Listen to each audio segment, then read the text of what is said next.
Okay, so globally, there was a lot going on. Starting in 2015 is when gender clinics, specialty gender clinics in Canada and the Netherlands started to publish about their patient demographics, and they noticed that maybe starting in the mid 2000s, that there was an uptick and a really really pronounced increase in teenagers seeking care, and an even sharper increase in female teens seeking care. So much so that the sex ratio switched from a population that was predominantly male to one that was predominantly female.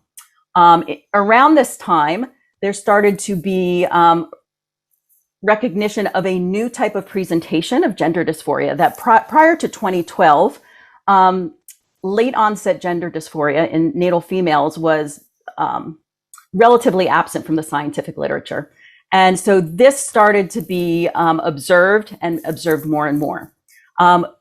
Research coming out of the clinics in Finland and also the United Kingdom showed that teens seeking care had higher psychological and developmental problems. In Finland, they describe perhaps there are additional pathways based on what they are seeing in their patients. And so there has been a tremendous change in the demographics and presentations of patients that occurred rather recently.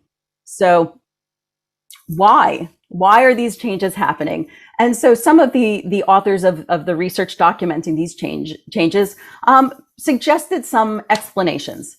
So could this be decreased stigma, increased visibility, and information?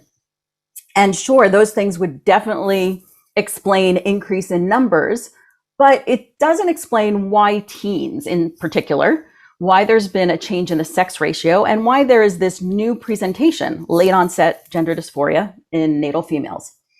Another proposed explanation is maybe there are sex-based differences in stigma. So if it's harder for males to come out as trans than females, you would see an increase in females. But this doesn't explain why there's a new presentation, why this change in sex ratio was not seen for adults. This seems to be something that is occurring in young people.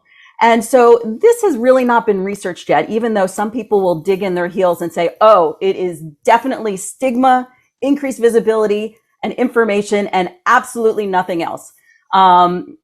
That's really an overstatement because we don't know yet.